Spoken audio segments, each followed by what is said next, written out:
Então, boa noite a todos e bem-vindos de volta ao Parabellum. Esta noite também vamos tratar um pouco de questões relacionadas a satélites, etc. Porque para explicar o que aconteceu em Constança, há alguns fatores que vão além dos drones. Falemos sobre isso, é algo que também está acontecendo na Europa, com o GPS, spoofing, jamming, etc. Digamos que há algumas coisas interessantes que eu vi e que a mídia tradicional não conta, não percebeu. Por exemplo, dizem que é um drone Magura, sim, mas de uma variante específica que explica muitas coisas.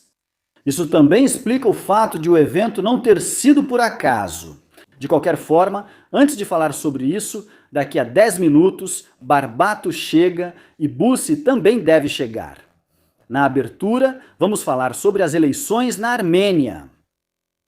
Agora, todos dizem partido pró-europeu, mas isso já é um pouco de exagero.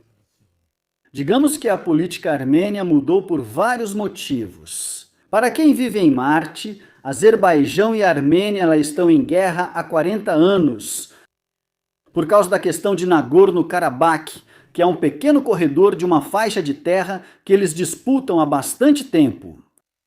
Em 2023, os azerbaijanos conseguem, com uma pequena ofensiva, expulsar os armênios. Havia tropas russas que deveriam atuar como força de interposição, garantindo que nada acontecesse. Porque, de qualquer forma, a Armênia faz parte da OTSC, então tem uma aliança militar com a Rússia. Agora, todos nós sabemos que a Rússia está ocupada com outras coisas. E provavelmente avaliou que se colocar no meio entre os azeris, os armênios, que por sua vez são apoiados pelos turcos, não era exatamente algo que eles podiam fazer naquele momento. E, portanto, essencialmente não fizeram nada.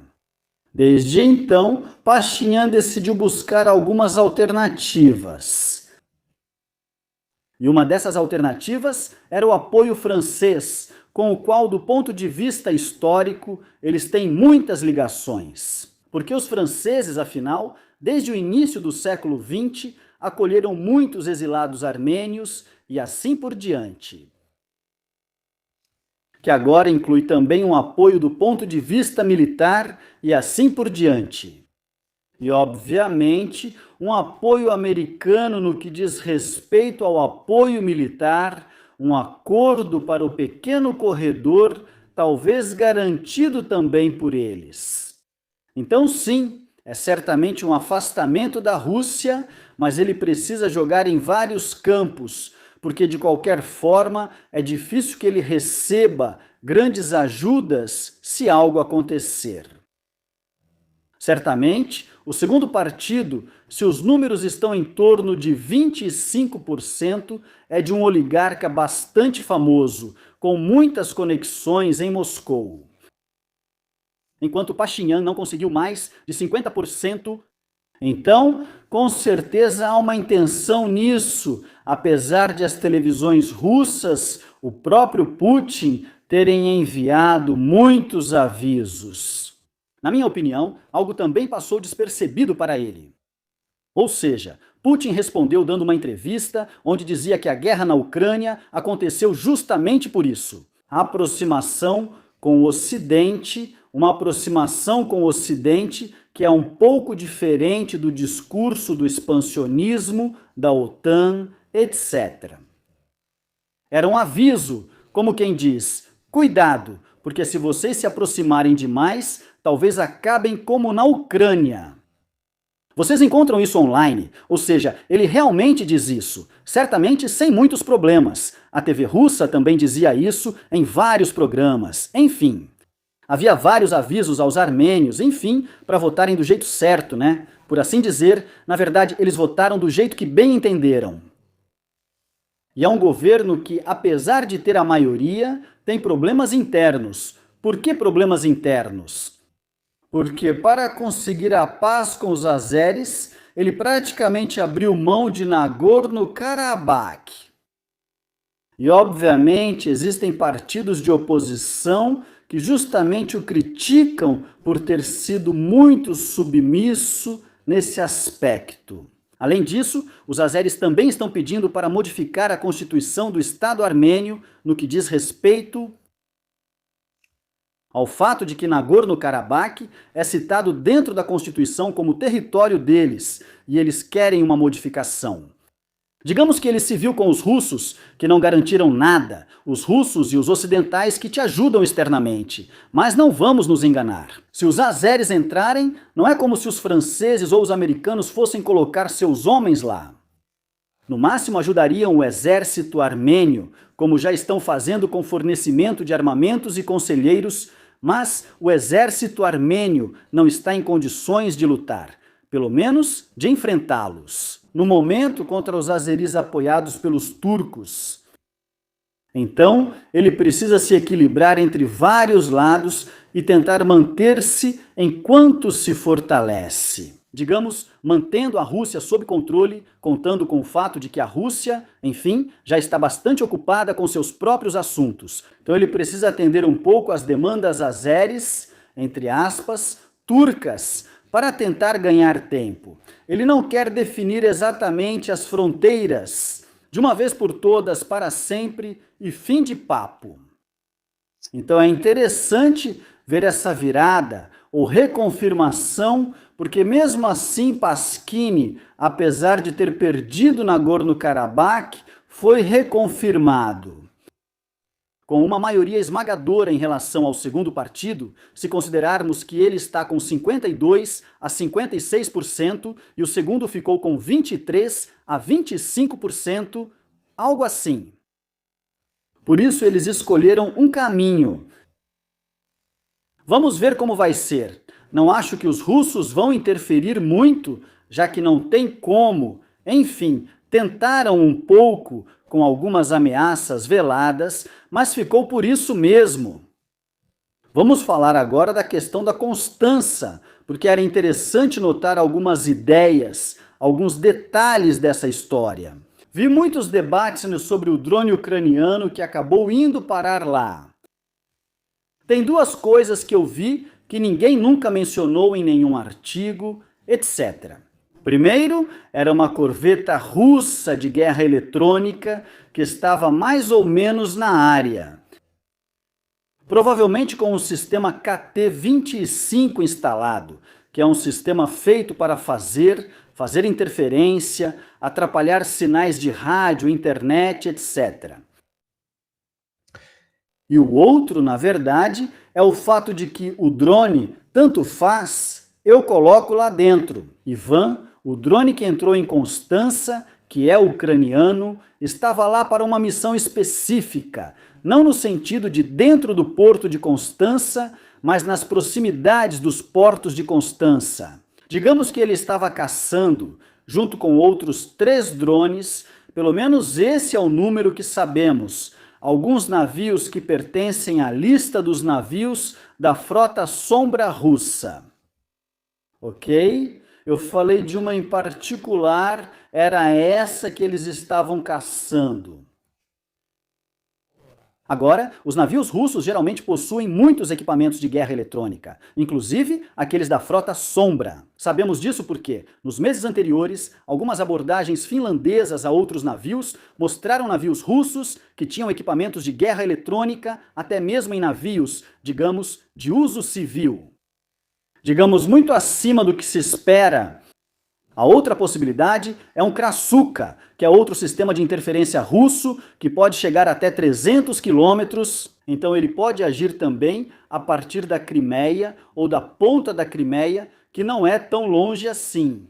Pelo menos é isso que dizem também fontes romenas.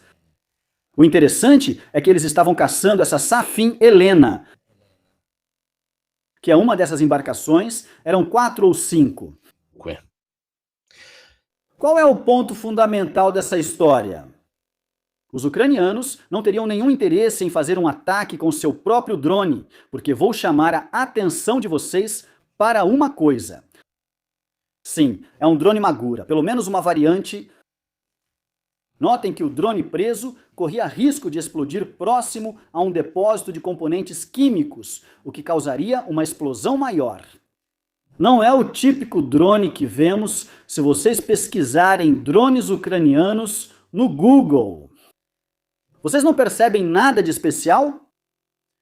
Por que esse drone Magura tem algo como 5, 6, 7 antenas e vários repetidores? Esse era o drone de comando.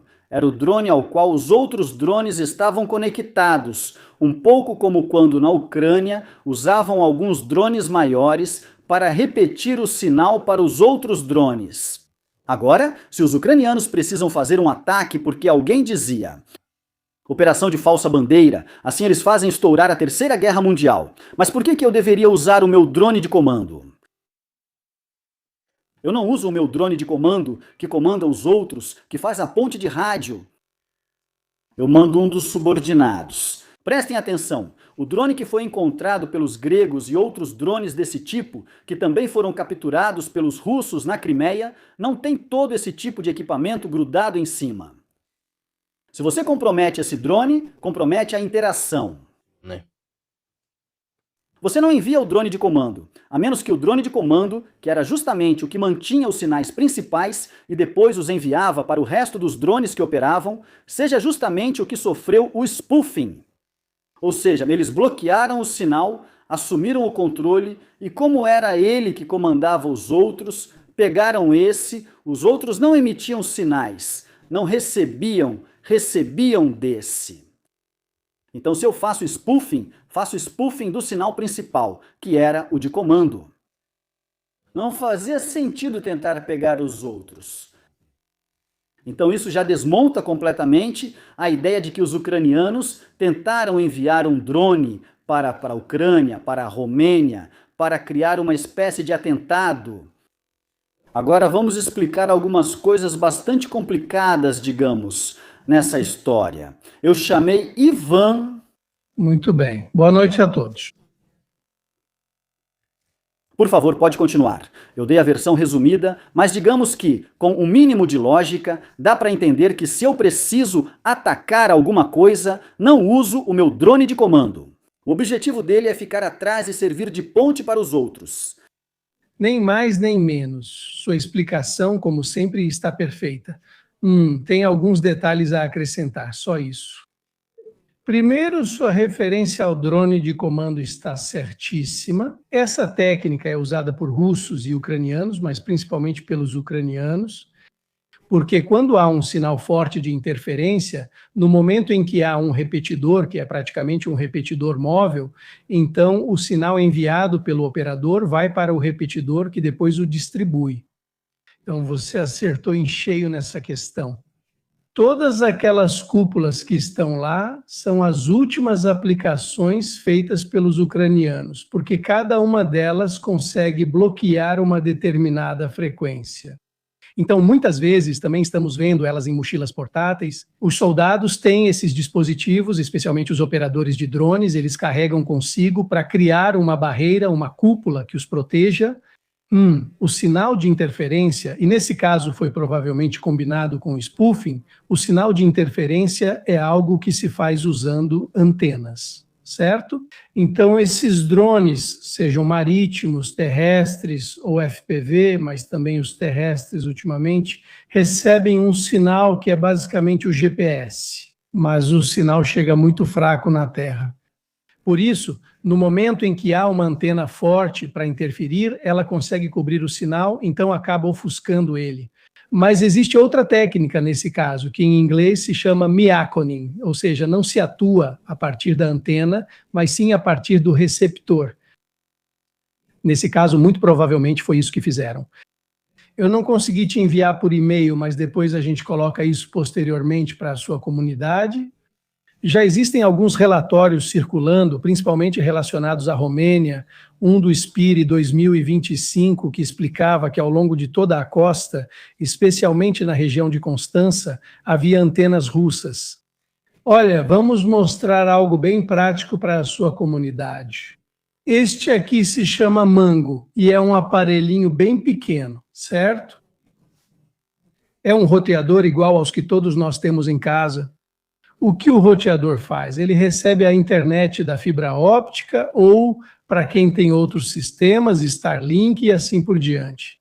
E depois distribui para todos os dispositivos, para todos os computadores e celulares que temos no nosso sistema, na nossa rede local chamada LAN.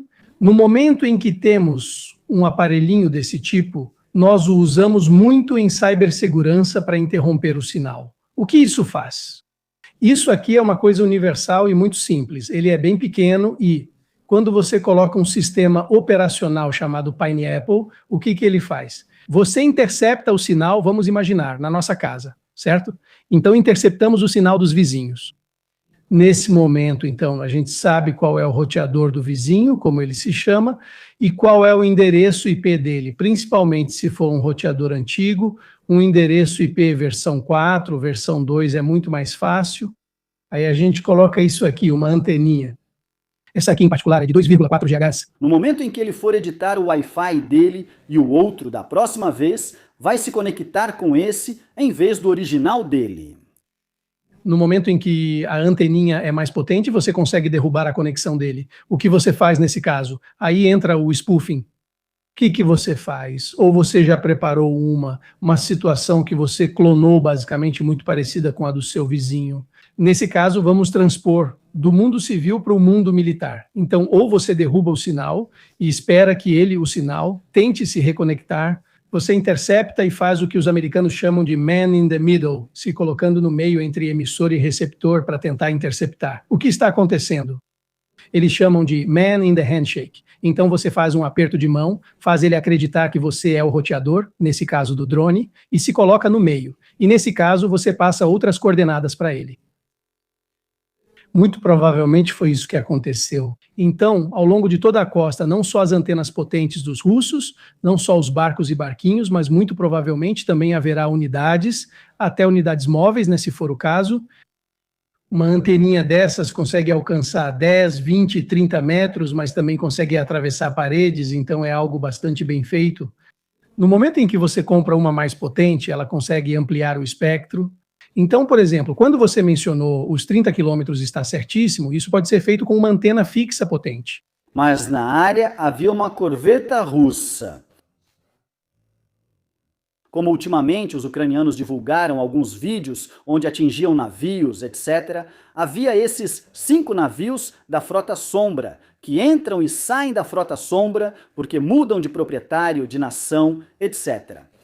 Os russos, mais ou menos, escoltam elas, digamos que ficam por perto e poderiam instalar esse KT-25 ou um Krasuka que operava a partir da costa.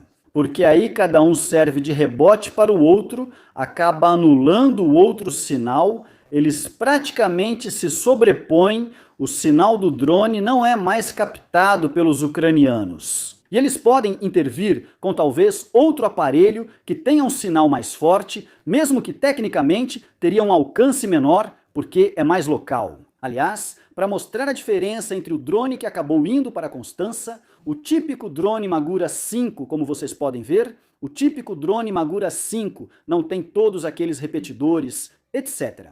Normalmente ele tem 1 ou 2 de backup, algumas câmeras e essas coisas, então são bem diferentes. Aquele era um drone de comando e ninguém em sã consciência manda um drone desses para fazer aquilo. Se você realmente precisa fazer isso, se quiser fazer uma operação de falsa bandeira, você mantém o drone de comando bem longe e manda os outros. O problema é que o drone de comando é o que recebe a comunicação e a retransmite, então se alguém se infiltra no meio, é ele que é capturado. É um problema típico quando se faz centralização de comando ou de informações. Se te pegam, pegam todos, não só um. Com certeza. Essa coisa vai em frente. Essa coisa é muito interessante, porque se a gente for ver também o fato de que a rota foi programada para ele e ele foi guiado, faz entender que, uma vez que tomaram o controle, eles sabiam mais ou menos para onde ir. Eu acrescento outro fator que, na minha opinião, é importante. Por que toda essa confusão com a Romênia? Exatamente neste período que é muito diferente do que aconteceu nos anos anteriores. Ou seja, os drones que acabavam por engano ou por interceptação na Romênia, é verdade, nos últimos 2 anos os drones caíam na Romênia. Mas não era intencional por parte dos russos causar danos. Muito diferente do que aconteceu com o drone de algumas semanas atrás. Aquele que realmente voava, seguia a rota, o terreno, etc. E foi embora. Aliás, me fizeram notar 2 coisas. Depois me digam se é coincidência, mas quando coloco muitos pontinhos juntos... O bairro onde o drone russo caiu na Romênia, como se chama? Obrigado. Não me lembro do nome, mas alguém com certeza vai saber. Mas parece que é um famoso herói ucraniano dos anos 1700. Interessante, não é? Então termina justamente em Galate, exatamente no bairro que leva o nome de um herói. Acho que eram cossacos na época de 1700. Interessante essa história. A outra é que justamente Ivan Mazepa, isso mesmo, o bairro se chama Mazepa, e vem dessa coisa aqui. Viu? Essas coisas são interessantes, não é? Coincidência? A outra coisa, que é mais importante, é que os romenos estão iniciando o projeto Neptune, que é praticamente um projeto de exploração de um enorme campo de gás na sua área de exploração exclusiva. Coincidentemente, bem nessa área, em frente a Constança, e coincidentemente isso pode ser um aviso para eles, como se dissesse, deixa para lá, porque se um drone consegue entrar no porto, imagina se não podemos atingir alguma estrutura de exploração. Caso contrário, não se explica uma aceleração desse tipo do ponto de vista das ameaças. Aqui está Constança, e é aqui que deve ser ativado o Neptune Deep, que é um projeto enorme, um campo gigantesco, que, aliás, ajudaria muito a Europa. Estamos falando de 10 bilhões de metros cúbicos por ano a partir de 2027. É coincidência?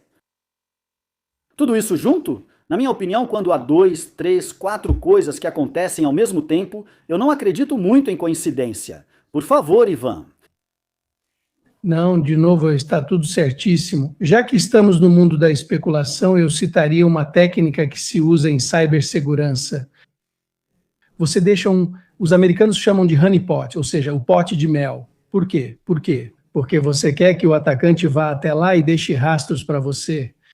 Eu não descartaria que os ucranianos tenham usado esses drones como honeypot, porque as antenas receptoras no drone, o comando, são muitas. Possivelmente eles fizeram um reconhecimento para ver onde estão as antenas russas. Então, os dados que o drone principal conseguiu enviar para a Ucrânia, evidentemente nós não conhecemos, porém não se pode descartar que eles tenham feito esse reconhecimento. Então, mais do que procurar um veículo ou um navio, eles podem ter procurado onde estão os sinais dos russos. Então, um cordeiro para o sacrifício, por assim dizer, sacrificado pela causa. Outra coisa, digamos, aproveitaram a oportunidade, então houve uma coleta de dados dos 2 lados, né? Vamos ver se o nosso sistema de interferência funciona, se podemos usar o drone deles e daí vemos se eles têm capacidade de fazer algo a respeito. Sim, o ponto fundamental é que ninguém sacrificaria um drone de comando para fazer uma missão suicida, quando pode usar tranquilamente os outros. Não há mais dúvida. É isso que me leva a pensar que foi uma missão premeditada. Porque, sendo o porto sempre estratégico, muito provavelmente eles sabem que há unidades russas, provavelmente até móveis, e querem tentar entender como elas se movimentam. Então, depois fazem as triangulações de sempre, os sinais, a potência, quanto tempo levou e assim por diante, e conseguem entender mais ou menos onde estão. Na verdade, eles avisaram o governo já 4 horas antes. Essas 4 horas de lacuna me dizem que ele foi capturado, que estava sendo guiado ou algo assim, porque 4 horas de lacuna é muito tempo. É muito, bastante tempo. Não é pouco. Então também deve ser considerado o que aconteceu nessas 4 horas, para onde esses drones foram, qual rota eles fizeram quando foram desviados. Essas são coisas que o governo romeno está trocando neste momento com o governo ucraniano para explicar. Se eu faço um ataque, não te aviso 4 horas antes. Olha, pegaram meu drone e ele está indo para o seu lado. Eles estão aproveitando muito. Você lembra que algumas semanas atrás também teve a questão da Letônia, né? E eles têm muitas unidades na Letônia e na Lituânia. Por quê? Porque assim eles conseguem se abastecer melhor e, principalmente, estão em uma zona de produção mais tranquila do que no país deles, né? Então, acredito que eles estejam colaborando bastante. Boa noite. Lembro de ter vindo até você. Se Putin retornasse aos russos e a guerra seguisse, apenas surgiria outra cabeça da Hidra. Eu não acredito que quem vier depois queira assumir o risco de dizer: desculpem, aquele errou, é tudo um teatro de marionetes, foi tudo uma brincadeira. Vejo difícil também para quem vier depois. Seria melhor que ele assumisse toda a culpa. Talvez ele seja mais útil vivo do que morto. Ou seja, demitido sim, mas que assuma toda a culpa. Prestem atenção. Em todos os programas militares, todos criticam a guerra, todos criticam Gerasimov, Shoigu, o General X, Seolov, Seoloviev, reclama dos drones que chegam a São Petersburgo, a Moscou, etc. Mas ninguém tem coragem de colocar a culpa nele ou de nomeá-lo. Sempre dizem: vamos encontrar quem é o responsável pelo setor que deveria ser competente, não por toda a história. É um jeito diferente. Enfim, ninguém tem coragem de apontar o dedo para o grande chefe. Para isso vai levar muito tempo. Então, ele é mais útil vivo. Tem uma piada famosa que contam sobre os governos russos, né? Que basicamente quando alguém se torna primeiro-ministro na Rússia, escreve uma carta, na verdade 2 cartas, e diz para quem vai entrar. Se acontecer alguma coisa, abra esta carta, certo? Certo? Na verdade, escreva 2 cartas. Na primeira ele diz: bem-vindo ao seu novo cargo, etc. Saiba que se algo der errado, coloque a culpa em mim. E se as coisas realmente derem muito errado, escreva uma carta. Isso significa para quem vier depois.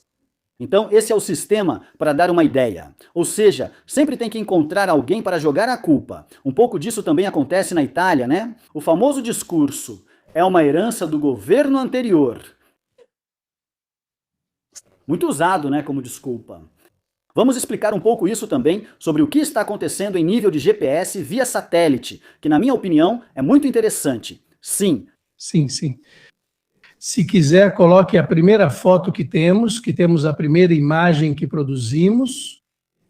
Sim. Vou tentar usar os termos mais simples possíveis, porque todos nós usamos o GPS, todos sabemos o que é o satélite.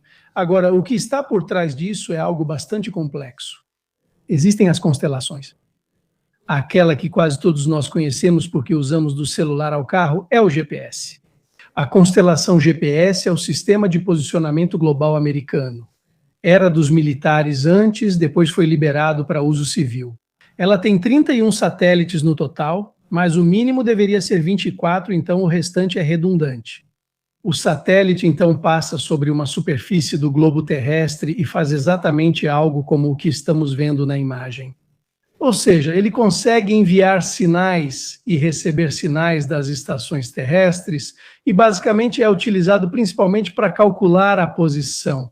Então, longitude, latitude, altura, altitude e, portanto, a posição exata, certo? Então, o que aconteceu? Nesses dias, aliás, foi o próprio Mirko que me alertou sobre essa questão, porque já fazia muito tempo que se notava que havia algumas anomalias, principalmente relacionadas a alguns países do mundo. Canadá e Europa há uma pesquisa por trás disso. No canal Veritas eu encontrei uma espécie de documentário de pessoas que fizeram reuniões, houve discussões sobre isso. Uma empresa, no final das contas, conseguiu, digamos, identificar o que era. E foi feito um quadro interessante sobre essa empresa. Aliás, eu estava conversando com um amigo sobre isso, ele já tinha visto e também tinha lido o artigo.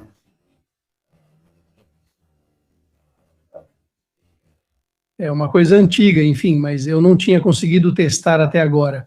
E o sinal, vocês lembram que também teve um momento em que o mesmo avião que tinha a Ursula von der Leyen a bordo teve que dar a volta e retornar porque tinha perdido o sinal. Ficou imediatamente claro que era algo anômalo, mas essa anomalia já dura há bastante tempo. Um professor da Universidade do Texas, Sam Humphrey, conseguiu provar isso. Ele reuniu uma quantidade infinita de dados e conseguiu provar o que estava acontecendo. E, acima de tudo, conseguiu associar essas anomalias a um fator humano. Então, não é automático, mas acontece em dias da semana, dias úteis, aliás, por 2 segundos. Por 2,5 segundos, se não me engano, era terça e quarta-feira, de forma mais ou menos repetida. Então você tinha que pegar exatamente aqueles 2,5 segundos. Então, quando contaram essa história, cada vez mais pesquisadores de várias regiões se juntaram e no final conseguiram pegar aqueles 2,5 segundos. O interessante é que o sinal de interferência não se sobrepõe exatamente ao sinal do GPS. Chega perto o suficiente para dizer... Mas não a ponto de se sobrepor, como se alguém quisesse testar a eficiência, mas sem causar muito alarde e chamar muita atenção. Exato. E depois vamos abrir um parêntese, ainda sobre cibersegurança, porque aqui são ações de hacker, ok? São ações mais de hacker do que de engenheiro aeroespacial. A parte positiva é que a OTAN já sabe disso há bastante tempo, e a OTAN coloca constantemente em campo equipes que não conversam entre si, se dividem em azuis e vermelhos, ok? Os azuis são os defensores, os vermelhos são os atacantes. E os atacantes devem atacar tudo o que for infraestrutura, ok? E tentar invadir. Os membros da OTAN fazem isso para o bem, outros nem tanto, ok? O que acontece? Os satélites estão em uma constelação. Muito bem, essa. Como funciona o posicionamento? Todos vocês já ouviram falar da famosa triangulação, ou seja, como eles nos localizam quando temos nosso celular. Eles, o provedor, seja qual for a operadora, usam 3 antenas, 3 células, para conseguir encontrar qual é a nossa posição. No campo dos satélites, basicamente funcionava do mesmo jeito. Porém, no momento em que a precisão precisou chegar entre 3 e 5 metros, ou seja, realmente algo quase milimétrico, considerando a distância dos satélites, era necessário um 4º satélite. Por que se faz isso? Então, o que os satélites fazem? Eles ficam todos em uma mesma órbita, ok? Eles podem ser geoestacionários ou, de qualquer forma, ter sua própria velocidade, mas sempre na mesma órbita. Então, o que o satélite faz? Ele envia um sinal. Como tudo é ajustado em um relógio, ou seja, no fim das contas, o sinal que mais importa é o tempo, quanto tempo o sinal leva do satélite ao receptor na Terra e depois de volta ao satélite. Esse cálculo permite saber a posição, sim, tanto na Terra quanto a do satélite, porque, enfim, coisas complexas, mas no fim o que ele fez? A Terra, obviamente, não é plana, existe a atmosfera que causa uma série de difrações, de desvios dos sinais. Pode pensar na rotação da Terra enquanto isso. A rotação da Terra, a mesma velocidade, o tempo meteorológico não é sempre o mesmo e todas essas coisas aí.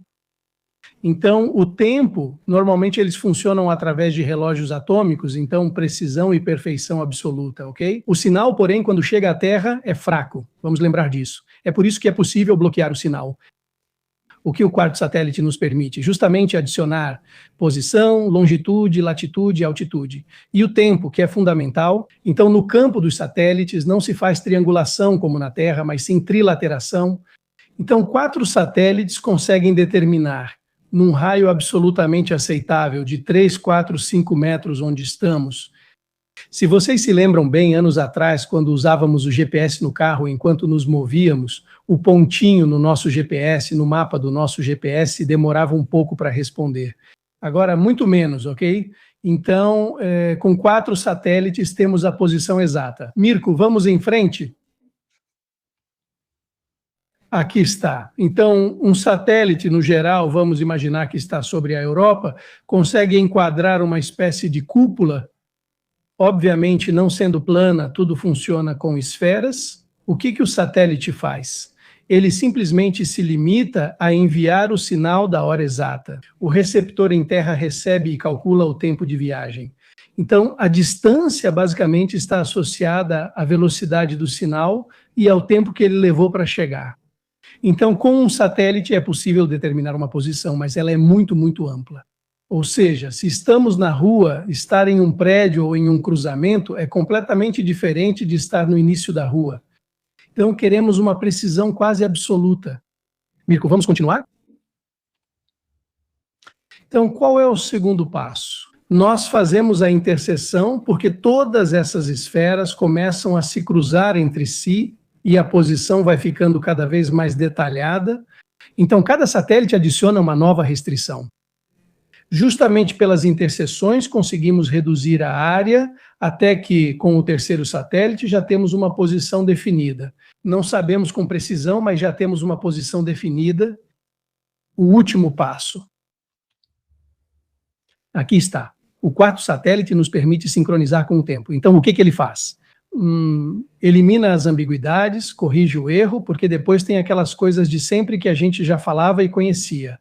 A atmosfera terrestre, a difração. Um dia quente é diferente de um dia frio. Se tem nuvens, se não tem nuvens e tudo mais. Os sinais dos satélites estão entre as coisas mais delicadas que existem. É por isso que muitas vezes, nos tempos modernos, são usados. Eles também são fáceis até de falsificar, porque o sinal perde intensidade. Ou seja, para dar uma ideia, o sinal de resposta que chega do satélite até onde você o capta tem tipo 1/20 da força original, ou até menos. Ou seja, é algo imperceptível, então basta pouco para atrapalhar. Enfim, pessoal, é o que acontecia com todos nós e ainda acontece quando estamos na estrada. Há um momento em que captamos 2 rádios ao mesmo tempo, pois os sinais ficam tão fracos que se misturam. É isso que faz o spoofing e o jamming. O jamming pode ou cobrir completamente o sinal, então eu envio um mais forte, ou se eu fizer algo mais sofisticado, tento imitá-lo. Agora vamos ver com o drone o que acontece e posso passar informações diferentes para ele. Vamos agora para a parte do drone, Mirko, a última. Como se faz jamming? O jamming não ocorre. E lembremos de consultar o professor de Ampli para entender o que os russos fizeram. E o jamming não acontece a partir do satélite, acontece a partir de um receptor em terra, ok? Por quê? Porque o sinal chega fraco. Por isso, se eu tenho uma antena potente, como aquela em muitas posições russas, eu consigo cobrir completamente. É como se minha estação de rádio tivesse uma antena tão potente que cobre a estação local. Basicamente, a estação local não consegue transmitir mais, ninguém consegue receber o sinal. Ou, caso contrário, o que ela faz? Tenta imitar. Então, ela pode ou clonar ou simplesmente imitar. E o que ela faz? Tenta causar um pequeno atraso, ok? No momento em que o drone, o receptor do drone, está tentando avançar, não podemos esquecer que ele está a uma certa velocidade, está voando, está a uma certa altura e tudo mais. Se ele recebe um sinal semelhante, que era o que falávamos antes, eu envio um sinal parecido com o do meu vizinho e o engano, o drone fica enganado. E o que eu posso fazer com ele? Posso fazê-lo acreditar que está atrasado, então ele precisa acelerar. Posso fazê-lo acreditar que saiu da sua rota, então ele precisa corrigir.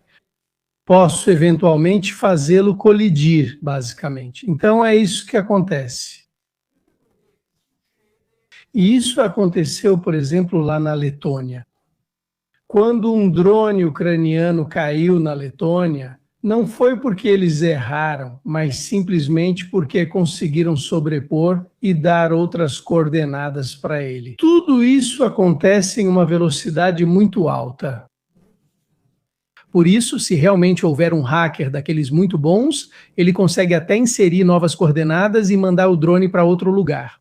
Não vamos esquecer de uma coisa, os drones ucranianos atualmente são muito sofisticados, mas eles produziram uma quantidade enorme. E como eles conseguem fazê-los voar? Eles têm uma placa, os italianos tinham produzido o Arduino, agora se usa muito mais uma coisa chamada Raspberry, que é um pequeno computador, é um chip que você programa e dá as instruções para ele. Então são ações muito simples de fazer, ok? Então são coisas relativamente, antes de tudo, comerciais. Vamos explicar o que os russos fizeram com o sinal do GPS, esse teste que já vem se repetindo há um tempo. aqui consegue enquadrar ou o artigo do professor, ou talvez aquele que eu te enviei da Argos, que mostramos Primeiro mostramos um gráfico complicado, explicamos rapidamente, e depois voltamos a questão para uma das imagens da constelação. O que estava acontecendo? Vamos começar a explicar. Eles notaram que, em determinadas situações completamente aleatórias, um sinal, imagine um eletrocardiograma, vai. Então, normalmente os sensores funcionam assim. Emitem um sinal, tem algo que registra, ok? Então, imagine um gráfico do Excel ou algo desse tipo. De repente, havia um pico de queda. Vamos ver se o sinal, mais adiante, aí estão eles, ok? Então, não vale a pena explicar os sinais CNR, porque são coisas um pouco complexas, mas vemos aquelas linhas de várias cores, né? São basicamente horizontais, então muito constantes. Depois havia um momento em que caíam drasticamente, como ações na bolsa, mas se recuperavam imediatamente. 2 minutos, 2 minutos e meio, 2 segundos, 2 segundos e meio. O que acontece com isso? Isso é muito explorado, inclusive pelos atacantes, porque se os defensores, como dissemos antes, do Equipe Azul, forem pessoas atentas, eles percebem que houve uma anomalia. Então, o que o verdadeiro profissional faz? Ele injeta um problema qualquer e o remove imediatamente, para que você não perceba. Até porque hoje em dia a situação é muito automatizada, então é muito fácil perceber. O que acontecia? Se você, depois a gente explica de novo com os satélites, se voltar para uma das imagens que tínhamos antes dos satélites, eu digo... Iva, mas não posso falar sobre isso por 1h30. Quer dizer, eu preciso falar, não, você rapidíssimo sobre isso, você rapidíssimo sobre isso, e a gente encerra imediatamente. Pronto. Simplesmente vamos imaginar a nossa constelação GPS, os russos tinham uma constelação deles um pouco acima, ok? Então eles enviavam um sinal muito mais forte, de modo que esse sinal fosse mais forte do que o que os GPS enviavam, e os receptores eram enganados, basicamente. Eles paravam de se comunicar com os GPS, o sinal era perdido. Nesses momentos você pode fazer de tudo. Você pode demonstrar que o desliga, basicamente, ou o oculta, ou eventualmente, como uma série de analistas que apresentaram essa hipótese. É típico dos hackers. Quando o suspendo, posso injetar algo nele para tentar obter informações. Pare. Então, basicamente, mas já fazia uns 2 anos que se pensava nisso. Como você viu, com um satélite com braço mecânico chinês, que tecnicamente poderia ir lá fazer isso. Então, muitas coisas estão sendo desenvolvidas. Fala-se de comunicação quântica, fala-se de sistemas de antenas de radar em terra, que provavelmente são mais seguros porque são mais potentes e mais difíceis de sofrer interferência. Há também alguém na OTAN que está começando justamente a instalar essas antenas para evitar problemas desse tipo. Porque, na verdade, o GPS, assim como o GLONASS, são extremamente vulneráveis, são sinais muito fracos, então é fácil interferir, é fácil se infiltrar no meio. Aliás, os sistemas russos, que fazem muita guerra eletrônica, já faz um bom tempo que conseguem se infiltrar nos sinais da Starlink, e assim por diante. Então depois deem uma olhada nos vídeos do Veritasium, que explicam essas coisas, obviamente contando toda a história das pesquisas e tudo mais. Nós tentamos condensar isso. Vamos ao que acontece também no terreno, porque é interessante. Neste período, eu sempre tento refletir sobre o fato de que, neste momento, os ucranianos não estão atacando o corredor de Zaporizhia. De Zankoia a Melitopol, Mariupol, também na região de Donetsk, com muitos drones e estão causando muitos danos. Eles têm vantagem, pois agora conseguem fazer isso. Com certeza eles têm uma maneira de repetir o sinal, porque senão os russos conseguiriam bloquear até mesmo isso. Mas muitas vezes eles são usados com inteligência artificial. Tipo, chegam em uma área, depois identificam os alvos por conta própria. Então nesse ponto você pode até bloquear. Ele vê o alvo que deve atingir através da câmera. E estão causando muitos danos. Na verdade, nesse período, percebi que eles estão se concentrando muito. Além de todos os caminhões, que obviamente transportam combustível e munições, também nas locomotivas, que são particularmente caras de substituir. Alguém diz, mas por que não atacam as ferrovias? Porque elas custam pouco. Não custa nada refazer alguns trilhos de trem em comparação com uma locomotiva. Essa atividade ucraniana, como vocês podem ver, olhem quantos exemplos há. Esses são todos os exemplos de vídeos geolocalizados ao longo da estrada. Então, alguém quer provas, não é? Mas como você pode dizer que são centenas de ataques? Olhem. Estes são apenas os dos últimos 2 meses. Estes são os mais recentes que aconteceram nas proximidades de Donetsk. Aliás, os blogueiros militares russos falam muito sobre isso, denunciando que a guerra piora a cada 6 meses e que agora há um nível enorme de disrupção logística. É interessante por 2. Espere, coloquei a imagem errada. Vamos ver. Aqui está. Você pode ter demais. Aqui está. Estas são as últimas que aconteceram em Donetsk. É interessante notar que os ucranianos não estão atacando de forma concentrada a logística russa justamente nas frentes onde os russos estão atacando. Isso me faz pensar bastante. Os russos agora concentram-se fortemente em Kostiantynivka, na frente de Siversk, em direção a Kravatov, e na frente de Liman, que são as áreas mais ativas. E, no entanto, eles estão muito ativos na frente de Zaporizhia, que não é uma frente onde os russos estão pressionando particularmente. É uma frente onde são os ucranianos que, neste momento, estão atacando bastante na região de Kamiansk. Tudo parece ótimo até percebermos que essa vantagem que os ucranianos têm neste momento é uma vantagem facilmente replicável.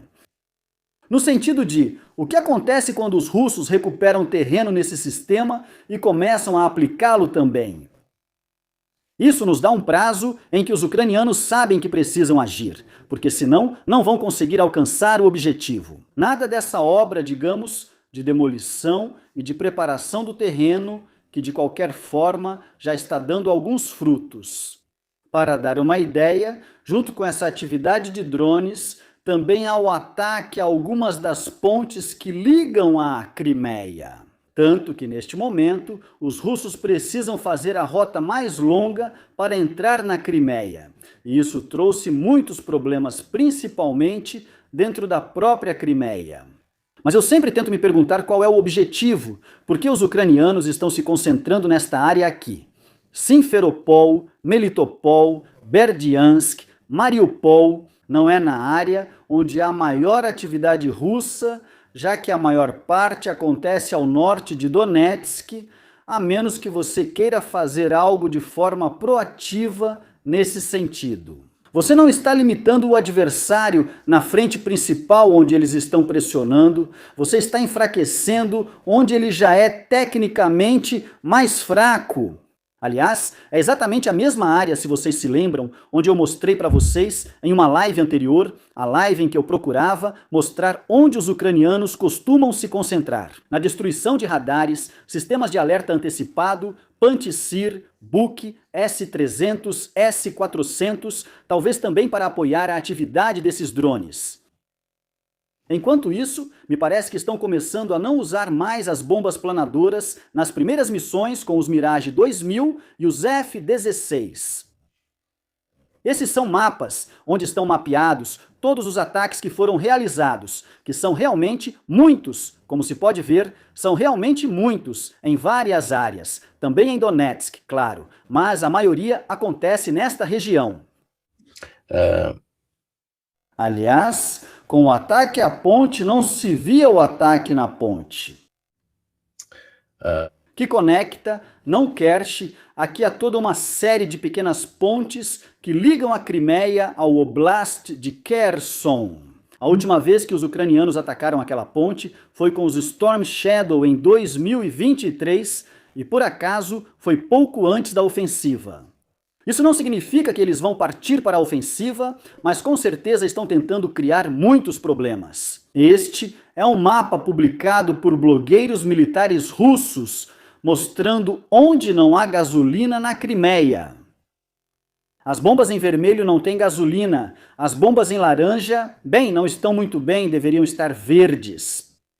Neste momento, eles restringiram a venda de gasolina. É interessante ver essa atividade ucraniana concentrada neste momento na ponte Chonyar. Aqui, se você perceber, são todas pequenas penínsulas que se conectam com essas pontes. Toda essa atividade contra as defesas antiaéreas, os sistemas de alerta precoce, a logística e assim por diante, me faz pensar que tem algo estranho aí. Porque todo esse esforço para uma área que não é particularmente ativa não faz muito sentido, a menos que você queira fazer alguma coisa. Alguém perguntou no chat se é verdade a história da península de Kimburn. Parece que os russos se retiraram, mas na verdade só da parte mais pontuda. Digamos não exatamente, porque de qualquer forma mantê-la logisticamente é realmente problemático. É verdade que eles temiam desembarques, incursões ucranianas, etc. Mas não é que, se os russos se retirarem desse pedacinho, então de repente os ucranianos chegam e o ocupam.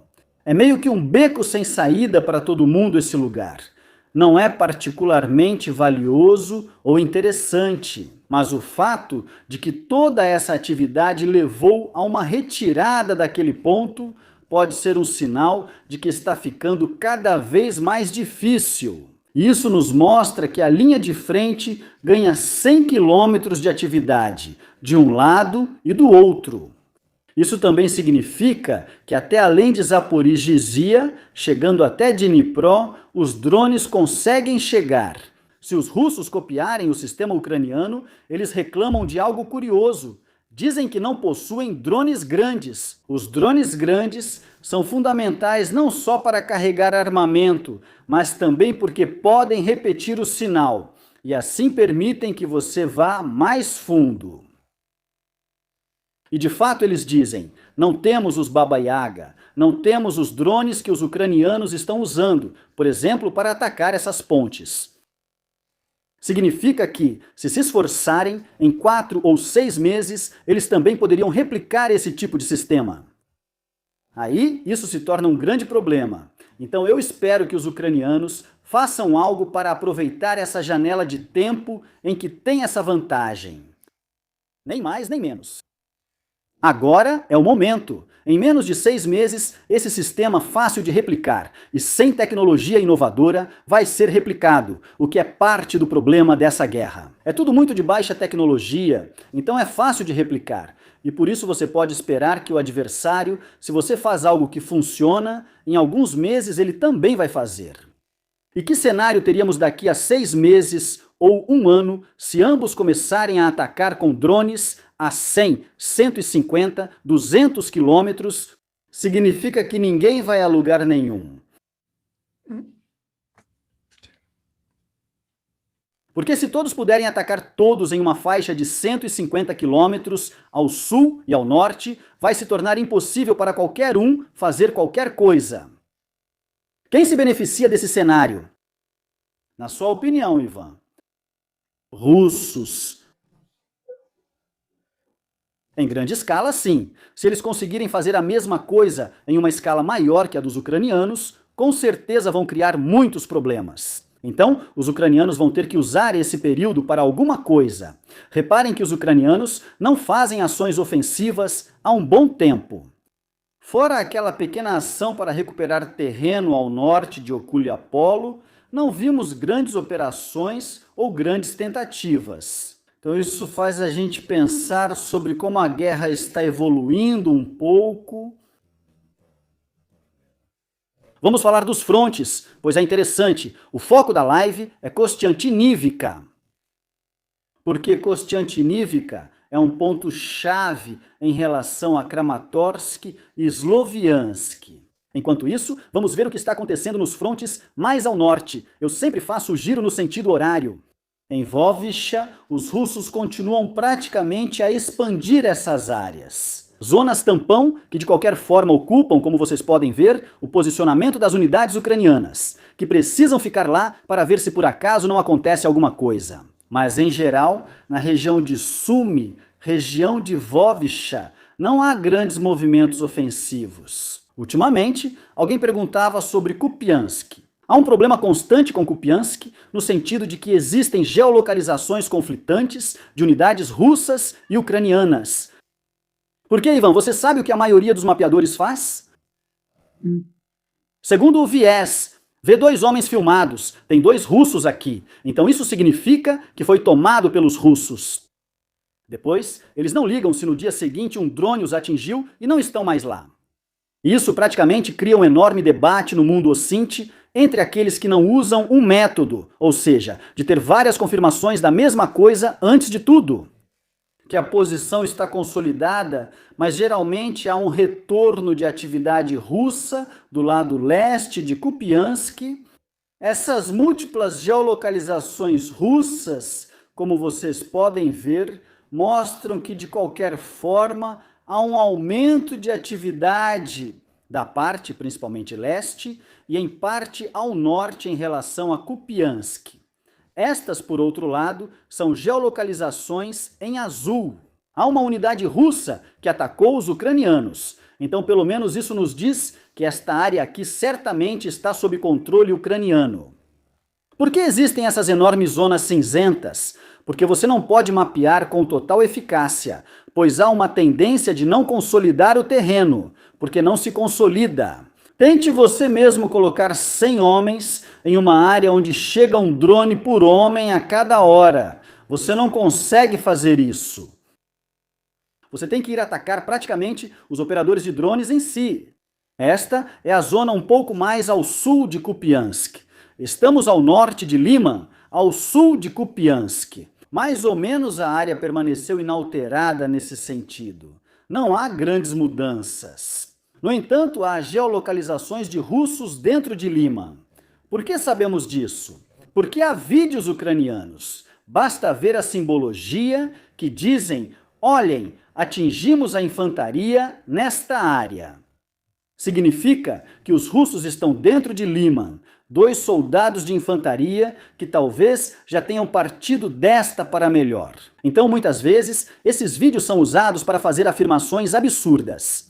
Vai ser diferente quando falarmos da questão de Kostiantynivka, porque lá há realmente muitas geolocalizações. Mas é difícil definir exatamente o que está acontecendo. Se olharmos para a região de Sloviansk, que fica mais ao sul, também vemos infiltrações russas pressionando cada vez mais as unidades ucranianas.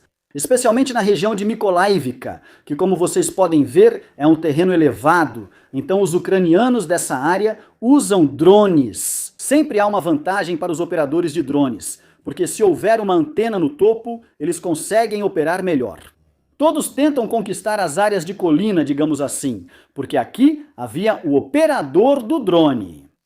Zona norte de Kostiantynivka, e aqui começam os problemas que estão acontecendo. Os russos estão começando a se aproximar de Markov, porque Markov é interessante para nós. Porque se Kostiantynivka cair, os russos certamente tentarão tomar esse sistema de colinas. Um dos poucos terrenos elevados que existem praticamente entre Kostiantynivka e Kramatorsk e Sloviansk. E certamente partir de Markov é o caminho mais fácil, junto com o de Chassiv Yar. Todo o debate que está acontecendo agora, que também é o motivo da live, é sobre o que está acontecendo em Kostiantynivka. Porque Kostiantynivka é um ponto logístico fundamental para conseguir avançar. E fica mais ou menos em um vale, em um terreno bastante estranho. Na verdade, os ucranianos começaram a ter problemas quando os russos tomaram Berestov, uma colina de 220 metros para entender, e a área ao norte, 240 metros.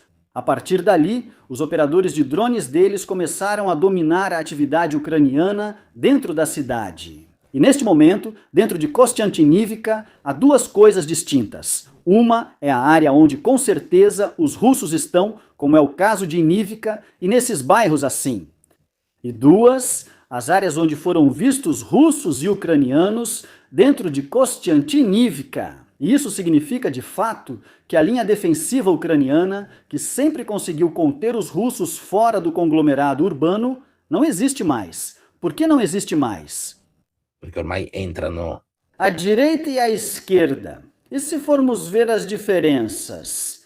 Os pontos azuis são geolocalizações ucranianas. Significam vídeos russos que mostram ataques a veículos ucranianos, etc. Estes aqui, essa sequência ao longo da estrada, são todos veículos ucranianos. O problema deles é que só há 2 estradas para chegar ao interior de Kostiantynivka. Aqui, os russos fazem em menor escala o que os ucranianos fazem. No corredor de Zaporizhzhia, naquela rodovia, eles bloqueiam tudo o que tenta entrar no interior de Kostiantynivka. E aqui notamos que os pontos vermelhos e os azuis estão misturados. O número de geolocalizações de vídeos ucranianos que mostram o ataque com um drone, com toda essa infantaria russa ou vídeos russos que mostram o ataque a um veículo ucraniano ou a infantaria ucraniana, estão todos misturados. Praticamente não se entende mais nada. Historicamente, quando os russos conseguem entrar, tirando Kupiansk, que foi um pouco uma surpresa. Geralmente, os russos entram em uma cidade quando tem superioridade numérica. Aos poucos, eles conseguem tomá-la. Este é o mapa, por exemplo, do Institute for War. Me digam vocês se dá para entender alguma coisa. Tentamos, e na minha opinião, fizemos bem. Depois falaremos sobre o restante de Kostiantynivka, mas quero fazer uma breve pausa para abordar a metodologia.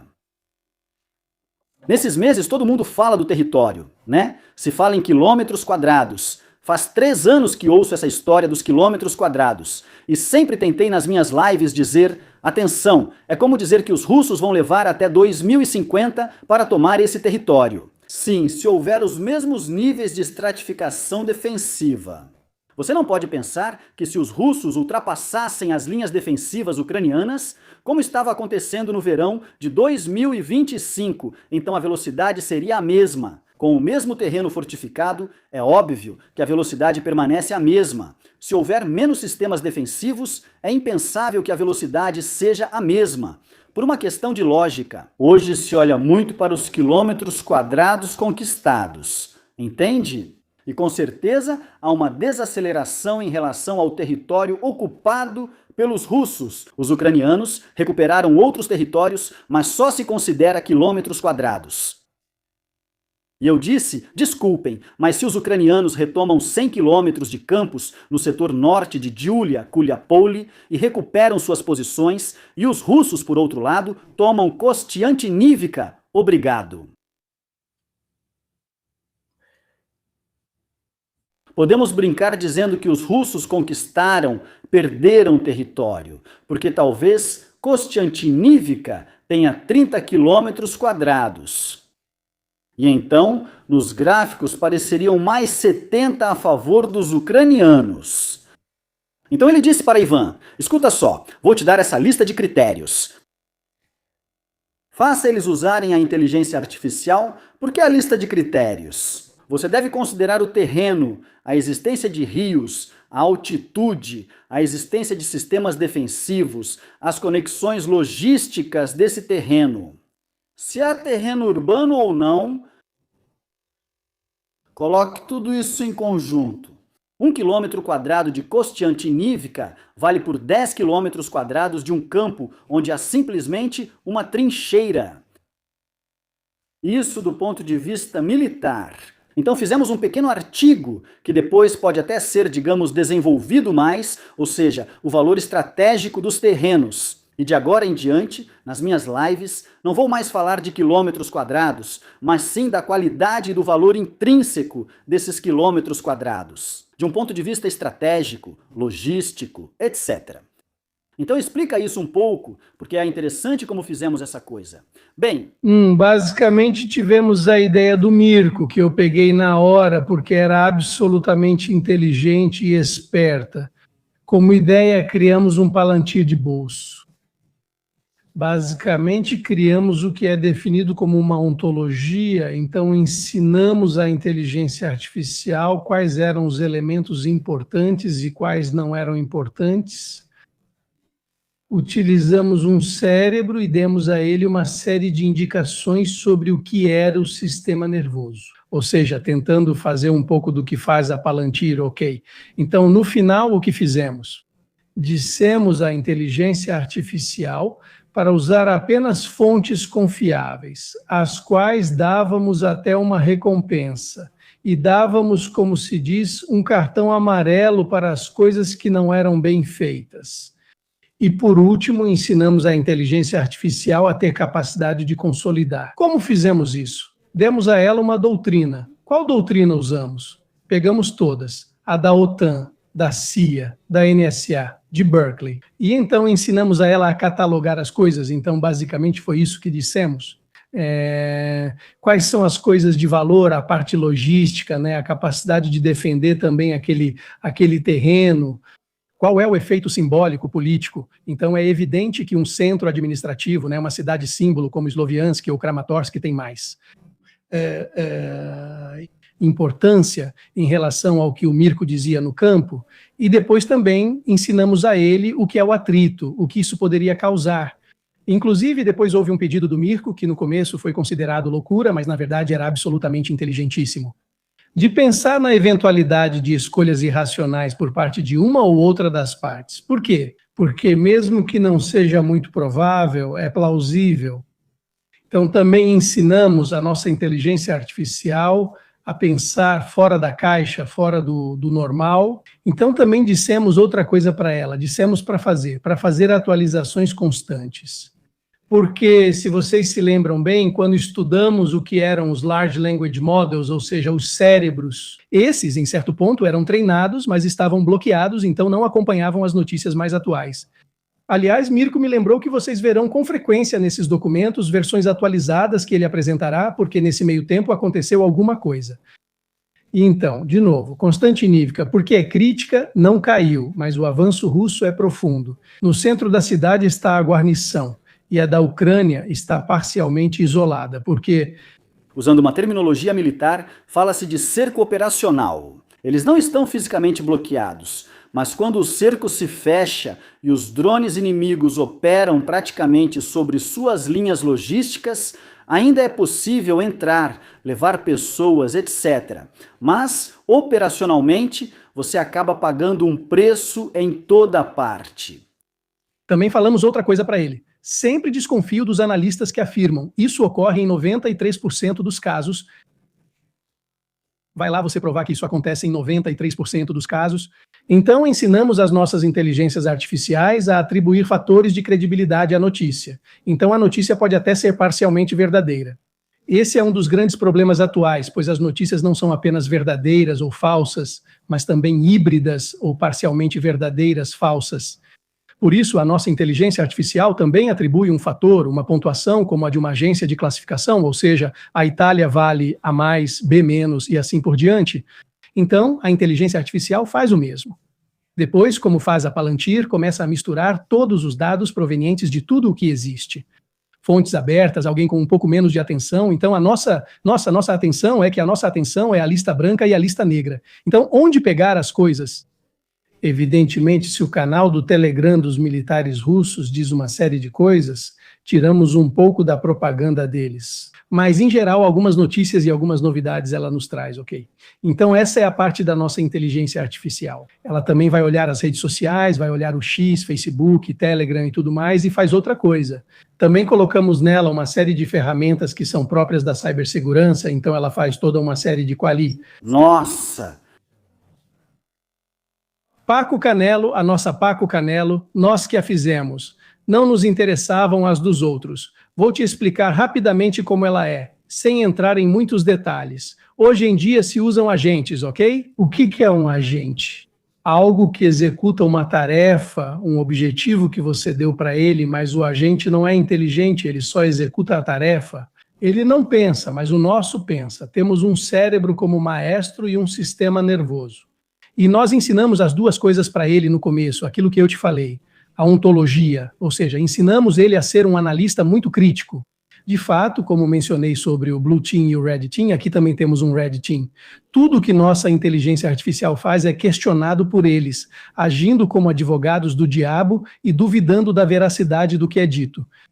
Então ela volta novamente, né, se encontra um erro, se autolimita, se ao contrário confirma, deixa isso ainda mais detalhado e vai crescendo. Portanto, ela basicamente aprende sozinha. Contudo, o tempo é dedicado a essa história, né? Eu vejo na hora se errar alguma coisa, se não faz sentido. Então a métrica, no final, tem um valor em termos métricos de quilômetros quadrados em relação ao que você pegou. É um centro que levaria a ligação com uma estrada, com outra cidade, é urbano, tem sistemas defensivos, tem um rio, é elevado. Então, todos esses fatores juntos nos dão, digamos, uma quantificação muito melhor, honestamente, e do ponto de vista lógico, do que qualquer outro think tank neste planeta. Porque eu vi que até mesmo o Instituto for War e todos continuam falando apenas de quilômetros quadrados do ponto de vista plano, sem nenhum critério militar. Depois, porque no final das contas, quer dizer, um militar, mesmo na Primeira Guerra Mundial, se dava mais valor a uma colina do que a uma planície. E isso eu sempre achei estranho.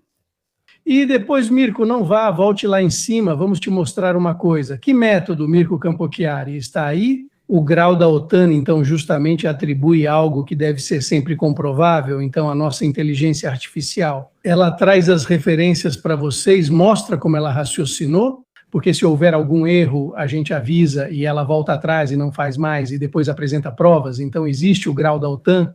Depois ela coloca ao lado para vocês as referências, todos os documentos que consultou, abre as fontes, então basicamente faz com que qualquer um se torne um analista com capacidade.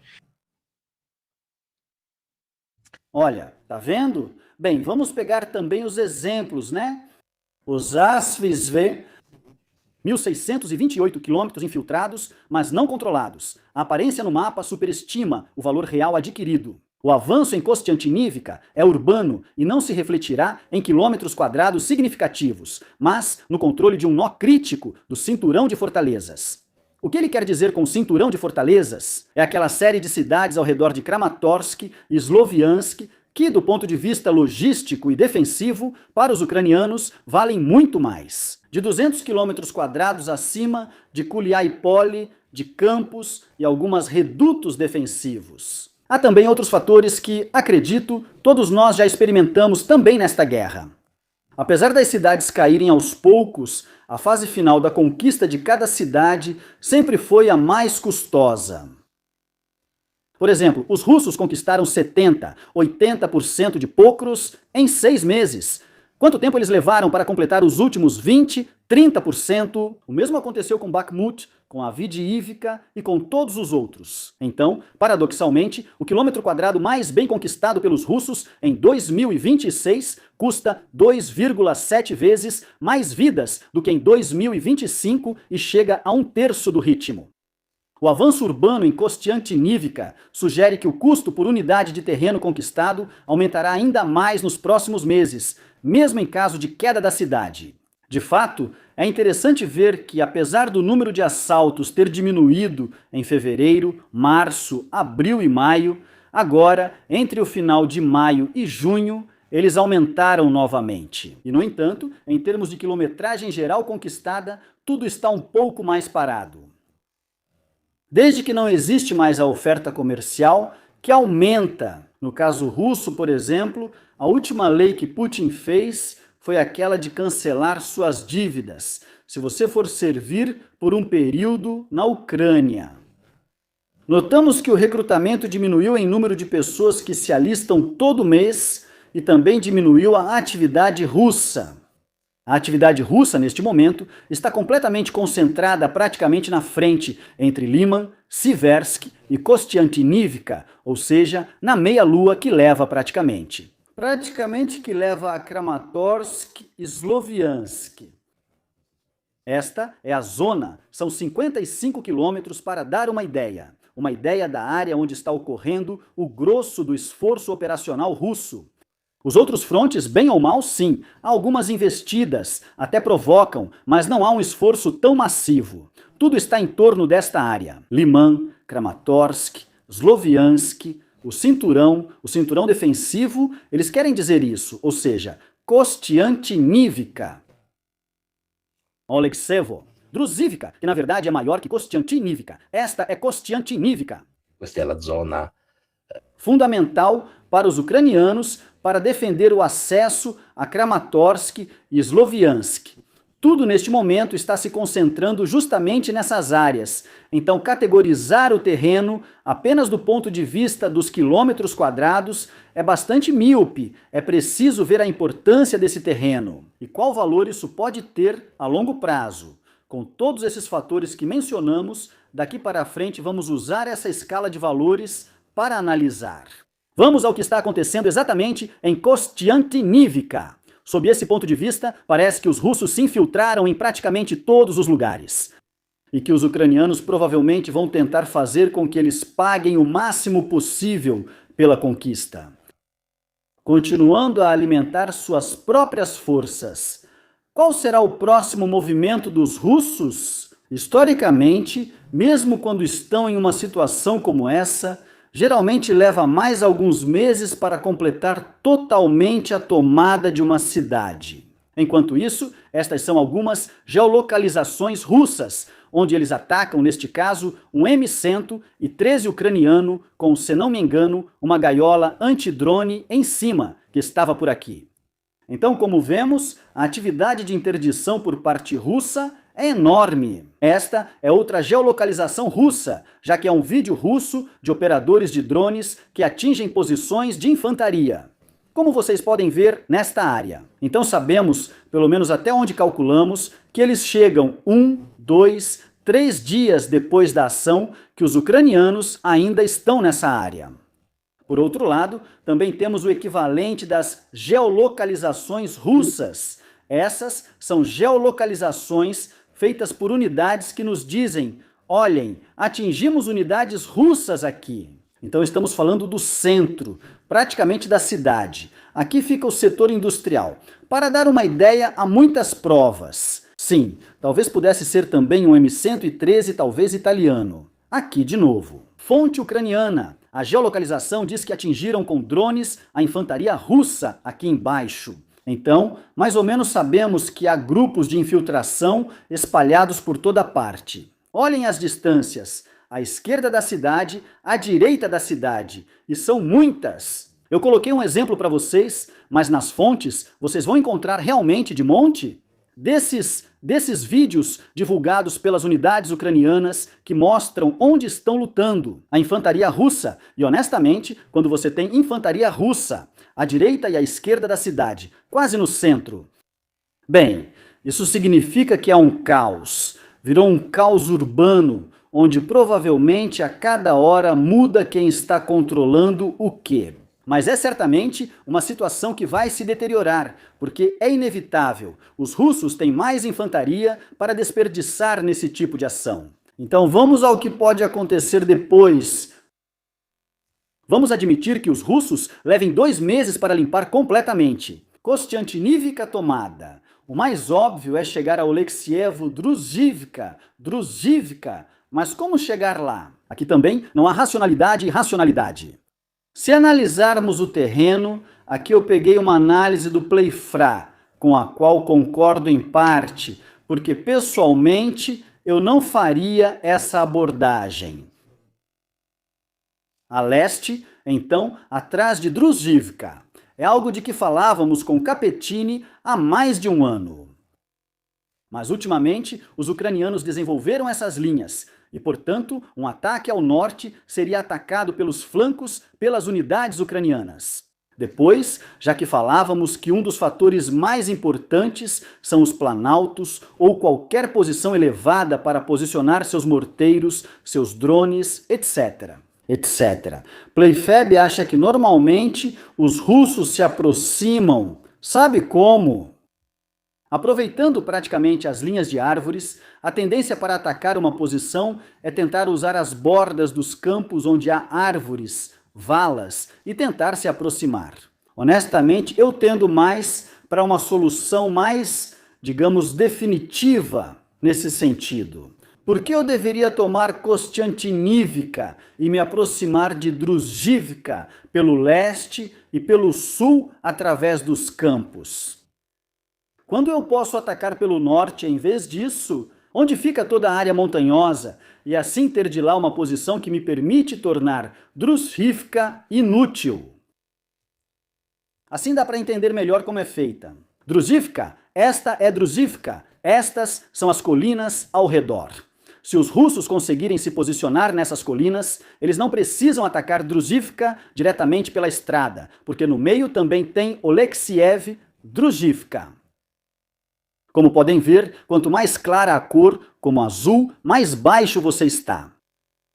Eu posso tranquilamente tomar as colinas onde também passa uma estrada principal e de lá cortar diretamente a logística que conecta Druzhivka, Kramatorsk e Sloviansk, localizadas mais ao norte. Então, do meu ponto de vista, os russos, com muita probabilidade, eu coloquei as setas em roxo, não vão subir. De Kostiantinívica, todo esse setor urbano até chegar a Druzhivka, o outro, como vocês podem ver, aqui também tem um riacho, com muita probabilidade eles vão utilizar a opção de contornar Kostiantinívica.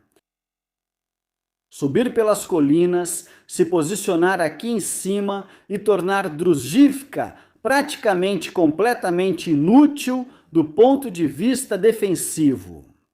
Cortando a logística ucraniana mais ao norte, acredito que os ucranianos sabem disso e por isso estão posicionados nas colinas acima. Mas isso nos faz entender que, se os russos tomarem Kostiantinívica, é muito provável que até o final do ano se fale. Começa-se a falar do cerco de Kramatorsk e Sloviansk, as distâncias ali realmente ficam muito pequenas. Para as distâncias dos drones de hoje, é como se você estivesse na linha de frente, estamos falando de menos de 20 quilômetros. Então, neste momento, os ucranianos tentam retardar isso, porque honestamente não tem muitas fortificações. Neste setor, estão tentando instalar arame farpado em Kramatorsk e Sloviansk. Eles têm todos os sistemas defensivos, mas neste buraco específico, digamos, neste setor de espaço entre Oleksievo e Druzhivka, ou seja, contornando Kostiantinívica. Talvez eles não tivessem pensado que teriam que fazer, de repente, linhas defensivas, ou seja, nesta área, aqui estão colocando arame farpado por toda parte. É interessante que, se fizermos um paralelo com a live que fizemos da outra vez sobre os possíveis cenários, bem, o Donbás era certamente o objetivo mínimo para Putin conseguir sair com alguma coisa em mãos. E nisso, e não é por acaso, que neste momento em que não estão ativos em todas as frentes, eles estão tentando racionalizar e concentrar seus recursos justamente nesses objetivos. Então, Kostiantinívica, região de Siversk e Liman, esses são os três frontes mais ativos neste momento por parte dos russos, e não se vêem grandes chegadas de forças novas para dizer que vão abrir outra frente. Vou aproveitar então. Também agradeço ao patrocinador, o patrocinador desta noite. Lembro a vocês que o patrocinador desta noite, meus senhores, é Incogni e Incogni. É um serviço que considero muito útil porque me permite me livrar disso. Todas essas malditas ligações que recebo de todos os lados. Sim, sim, chega, sim, sim. Além disso, agora ficaram ainda mais chatos. Sabe por quê? Por quê? São robóticos? Sim. Se antes pelo menos tinha uma moça que dizia, com licença, posso incomodar? Não, olha, não me interessa. Agora são todos robóticos, então ficou pior. Então vocês, como eu, todo dia recebem esses malditos e-mails de spam, serviços que nem lembram de ter usado, ligações robóticas, né? E o que eles oferecem para vocês? Tarifas, ofertas, etc. E vocês nem sabem como foram parar nos sistemas deles, na lista deles. Bem, saibam que toda vez que vocês se cadastram em um site ou serviço gratuito, se algo é de graça, o produto são vocês. Então, o que o Incogni faz? É um serviço que cuida da remoção dos seus dados pessoais online de todos os sites de corretagem de dados. E essas coisas aí? Assim, reduz o seu rastro de dados na internet. Fazendo isso na prática, ajuda você a se tornar invisível. Menos dados online significa, obviamente, menor probabilidade de perfilização e, portanto, redução de ligações, ataques, phishing, tentativas, etc. Então, no Incogni, ao contrário dos outros, eles não vendem seus dados, o que é uma grande vantagem. Você paga um pouquinho, na verdade, bem pouco. Já que, se você usar o meu código, tem 60% de desconto, o que não é pouco. Em um serviço que já custa pouco, você ainda tem 60% de desconto. Você encontra o link na descrição, no chat, no comentário em destaque e, além disso, ainda apoia o canal. Então lembrem-se, se não te encontram, não podem te encher o saco, nem mais nem menos. Eu uso e recebo menos e-mails que te entopem e muito menos ligações. Aliás, sei que muita gente nas empresas usa isso. Então, obrigado a quem nos apoia. Então, como vemos, sobre a guerra na Ucrânia, tudo está se concentrando em poucos setores, porque os recursos humanos, de um lado e do outro, não são mais como antigamente. A guerra dos drones está tomando conta e o custo humano não é mais aceitável para nenhum dos dois lados. Então, sabe o que eles fazem na linha de frente em Zaporizhzhia? É bom destruir a logística, as defesas antiaéreas, etc.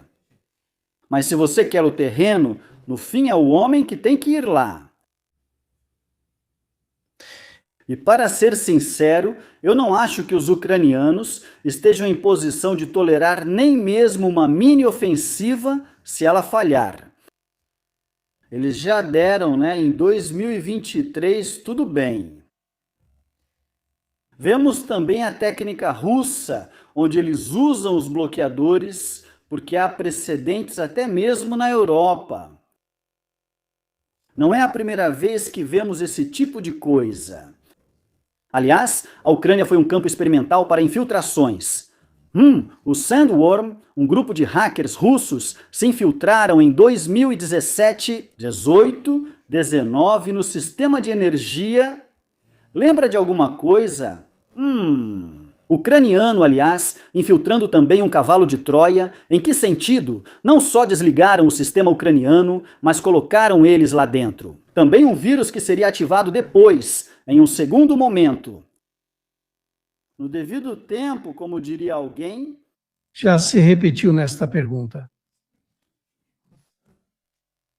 Mas, se eles pegam as duas regiões onde estão avançando, faz sentido pedir paz sabendo que estão deixando parte das outras regiões que possuem? Não, eles não deixam nada, não é que eles estejam deixando. Aliás, existe o paradoxo do fato de que foi feita uma lei dizendo que esses oblastes são território russo. Então, se a guerra fosse congelada, se chegássemos a uma paz amanhã, do jeito que estamos hoje no terreno, tecnicamente, pela lei que os russos fizeram, são eles que estão tirando o território da Ucrânia. Eles fizeram assim, quer dizer, não fiquem bravos comigo, então, não acho que eles vão parar. Acho que vão tentar racionalizar os recursos que têm para pelo menos alcançar o objetivo do Donbass e salvar a própria imagem. Queria te perguntar sobre algo interessante que li. Os russos, aqueles da Roskomnadzor, sim, os mesmos que me mandaram aqueles famosos e-mails ameaçadores, Eles perceberam que há um problema interno, querendo fazer uma VPN estatal. BAM! Quer dizer, antes você era o problema e depois quer fazer uma VPN estatal. Você leu essa história lá aqui? Porque eu achei isso realmente... Não é a coisa mais direta, Mas tudo bem, não vamos revelar muito, porque senão... Mas se você não pode... Você pode mesmo assim conseguir descobrir onde as pessoas estão, onde está o IP e todas essas coisas, independentemente da VPN. Todos os nossos dispositivos, todos os nossos aparelhos têm rastros únicos, tanto no celular quanto no computador. Por isso, talvez você consiga fazer alguém acreditar. Mas para fazer uma lista, ou para fazer uma lista de todos que usam a VPN, e então ver... Evidentemente, sim. mas não acho que seja tão eficaz. Em muitos lugares, aliás, tanto no Irã, acredito, mas em muitos lugares há muitas comunidades que estão utilizando uma tecnologia que foi criada por John Dorsey, o inventor do Twitter, e se chama BitChat. Basicamente, utiliza o Bluetooth. E então a repressão na Rússia está impedindo os desenvolvedores de acessar o GitHub e o Python, ok? Não faz muito sentido. Aqui explicamos apenas duas coisas para os ouvintes. Python, tudo bem, é a linguagem que se utiliza, a maioria dos desenvolvedores usa essa linguagem para programar. GitHub é um repositório.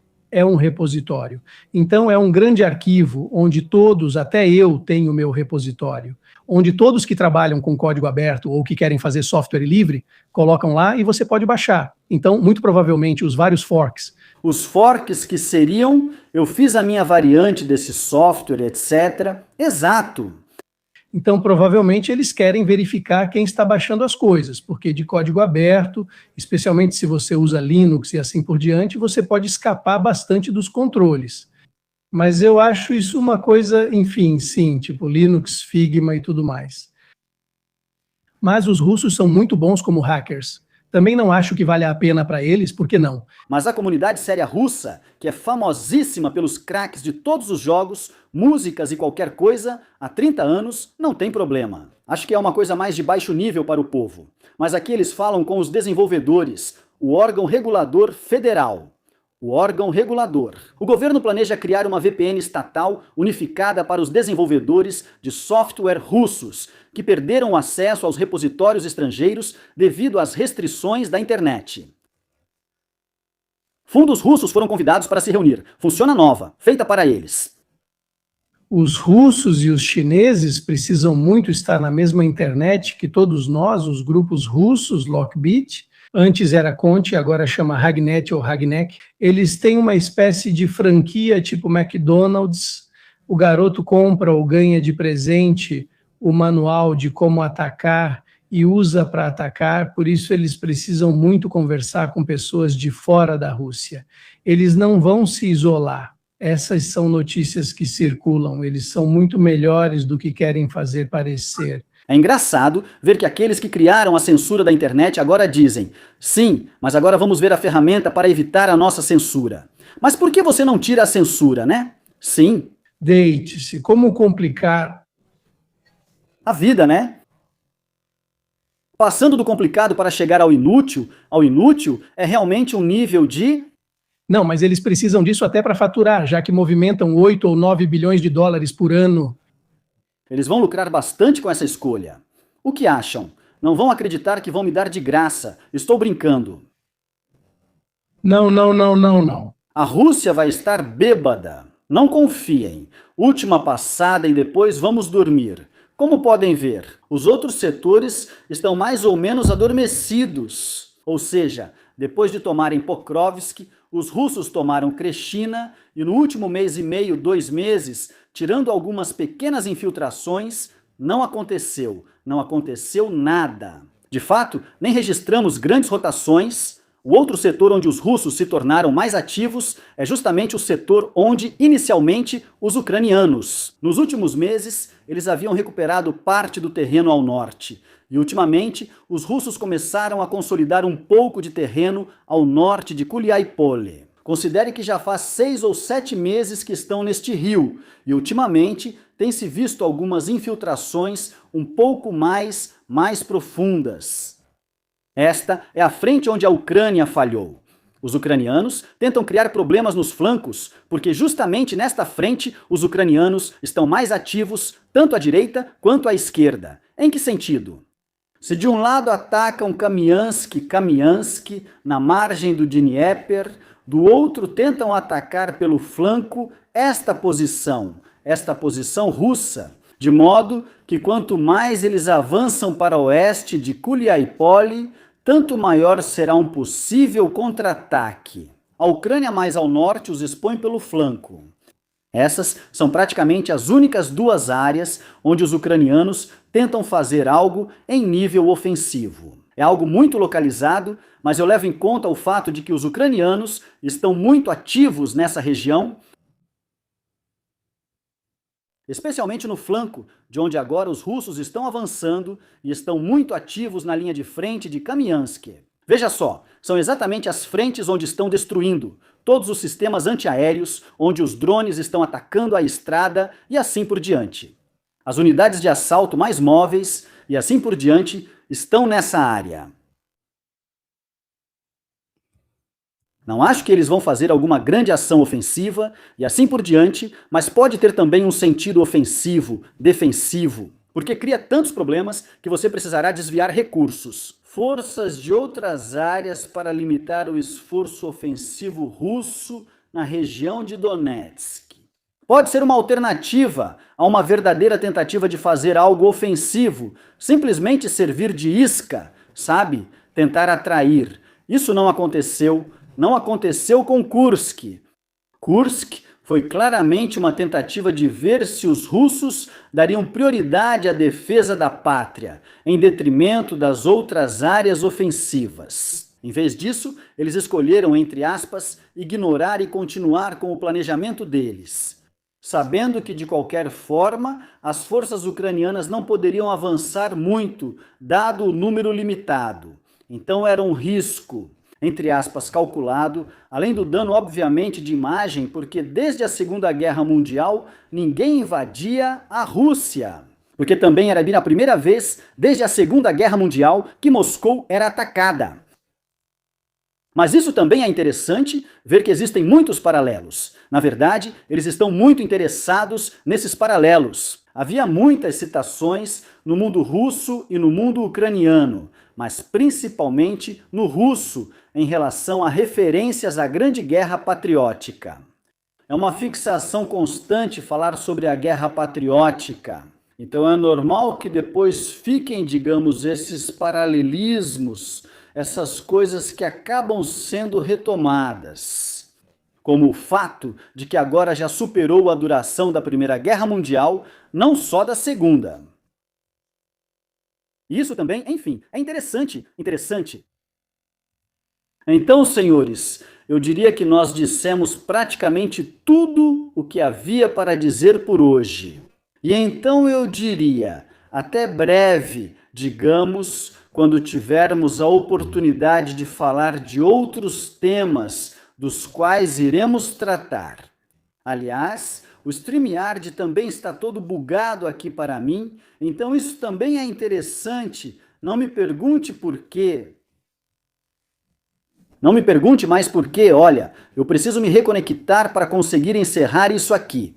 Vamos ver se vai dar certo.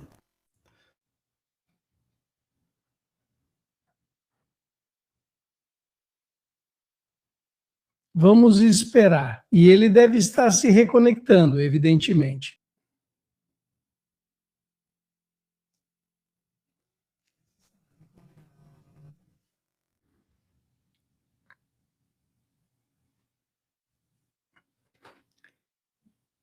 Acho que a gravação está continuando. Pelo menos vejo... Aí está, você voltou.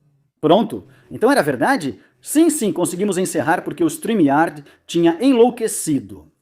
Não tinha, devia... Deve ser a VPN dos russos, Mirko. A VPN dos russos não funciona muito bem. Fica a dica. Deixem pra lá, não comprem as imitações.